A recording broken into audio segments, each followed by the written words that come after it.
Don't waste $4 at the grocery store. Use this 6-hour chicken broth hack instead. We both know you're never gonna make this. I'm about to actively gaslight you for the next several minutes. Tier list. I dry aged this A5 wagyu steak in octopus diarrhea. Jesus. Yes, food videos are getting dumber. I'm glad you asked. The term slop has emerged as the dominant piece of our collective vernacular for discussing the current state of entertainment and online media. While what exactly does or does not constitute this label can be a tricky line to draw definitively, slop is both easy to recognize and impossible to avoid. Given the disproportionately unwelcome but nonetheless meteoric rise in generative AI, an overwhelming prevalence of bot accounts and shameless content farms, and the inescapable weight of late capitalism's broader enshittification of everything, our seemingly apocalyptic economic trajectory with simultaneously nothing left to say and the only thing even worth talking about, slop has more than made its case for a potential word of the year. And it couldn't be more appropriate that the term is traditionally derived from food if we look at the current trends in cooking videos. As a consumer, you're not really supposed to examine slop, to even remember it 5 seconds after the fact, let alone dissect it in any meaningful ways to go against the entire point. It's about efficiency, doing the bare minimum to get the job done. When it comes to slop, you don't question it, you just eat up.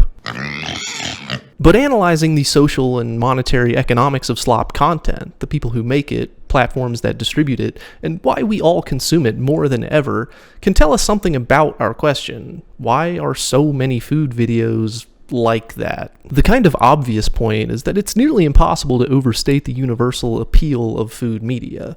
Regardless of niche interests, food is the force that unites us all in the shallow end of social media. To look away from food, even food digitally reproduced on a screen, betrays our own biological instinct. When content thrives on relatability, food is culture, it's expression.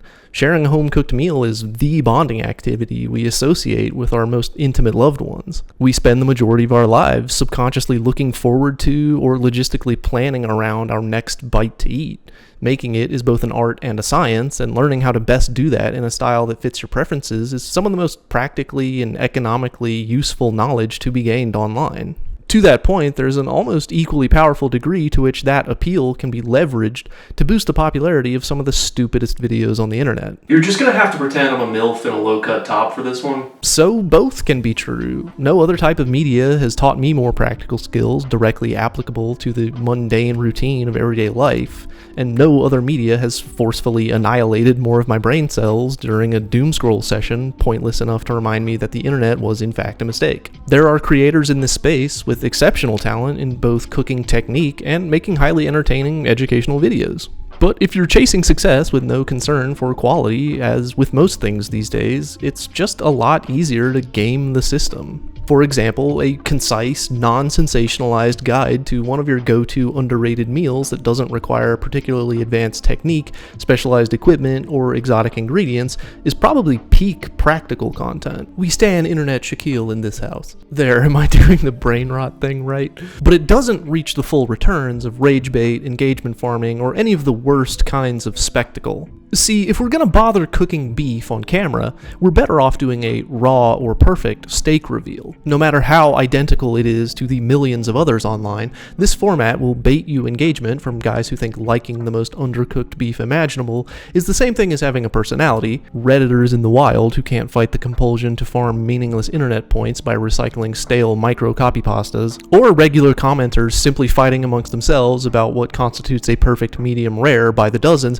even though they're somehow all wrong. So in fairness, there's a practical applicability and artistic ceiling inherent to cooking content. I don't want to make the kind of demands that would have me pretend there's a viable career path over in my little corner of this website to fuck off the face of the planet for 15 months and then drop a 4-hour masterpiece of investigative journalism about how to make a grilled cheese. So the way to raise the bar is spectacle, novelty bordering on the absurd, and a general quantity over quality approach that typically looks like starting with a Mr. Beast style thumbnail and then reverse engineering a video from there. Still, somewhat counterintuitively, none of that is to say that the food slop content industrial complex is solely the fault of creators. If you've ever followed a particular food channel through a significant rise in popularity, you've probably noticed a marked decline in the overall quality of their work, inversely correlated with production value, upload schedule, or view counts relative to when they were a passionate hobbyist or scrappy up-and-comer who actually gave a shit about any of this. While it's somewhat reductive to refer to this strategy simply as selling out, an important takeaway is that creators with any monetary dependence whatsoever on their work have never had less control over what it is they can and can't make. This video is about algorithms, and the food content space might be the clearest example of the algorithm self-perpetuating like a virtual snake eating its own tail. AI algorithms are statistical models of enormous data sets. Even subjectively, they're not capable of evaluating whether a cooking video is good, but they can approximately recognize what a popular cooking video is supposed to look like. That's the whole name of the game. Algorithms didn't invent the phenomenon of creative trends or the people who chase them. They simply perfected the process while purposely minimizing any of their own perceived involvement. You probably more or less chose the last TikTok short or reel you watched, but the one after that, it was chosen for you. The opposite side of that same problem is that creators have almost no clue about or control over which of their videos will finally pop off and attract an audience, thereby typecasting their account in the algorithm, which will almost always reward them next time for replicating the same topic or format and punish them for deviating away. To imagine food creators as real chefs in physical restaurants, we'd probably prefer to conceptualize an almost direct relationship to their viewers, the hungry guests, where it's often taken for granted that social media's business model is simply about most efficiently facilitating that relationship. They still want to obfuscate the overwhelming amount of control they gain over both parties by optimizing this process at their own proprietary discretion. And within that analogy, the real power tech companies hold over our perception of choice isn't in any of the obvious ways that their databases become the dining room or their user interface acts as the waitstaff. It's that their algorithms write the menu.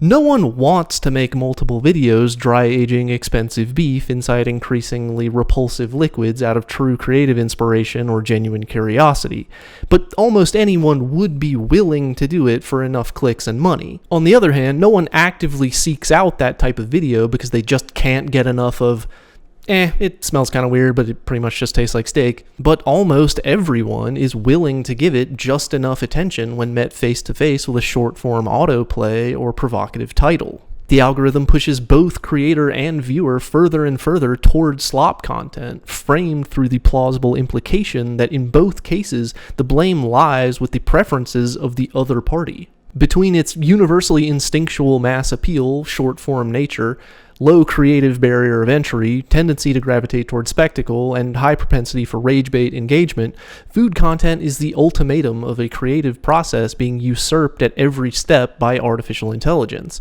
thereby robbing it of all human expression or artistry. Not because the technology is capable of, or necessarily even aspiring to, ever replacing a real person physically making food on camera, but because it financially incentivizes and rewards those same people almost exclusively for the kind of content that AI, and only AI, would make. The kind of video that no viewer would ever conceptually want or ask for, but that, given the options available, will nonetheless actively consume for cheap entertainment on algorithmically driven platforms that are committed to making it both increasingly difficult to even find content that isn't already popular, and borderline impossible for content to achieve popularity without being precision engineered to look like whatever is already popular. Slop is the inevitable end product of creativity as content. Meanwhile, the tech platforms profiting as middlemen delivery systems don't need to rely on the cost-cutting of AI artlessly mimicking the worst traits of low-effort, high-engagement human creative decisions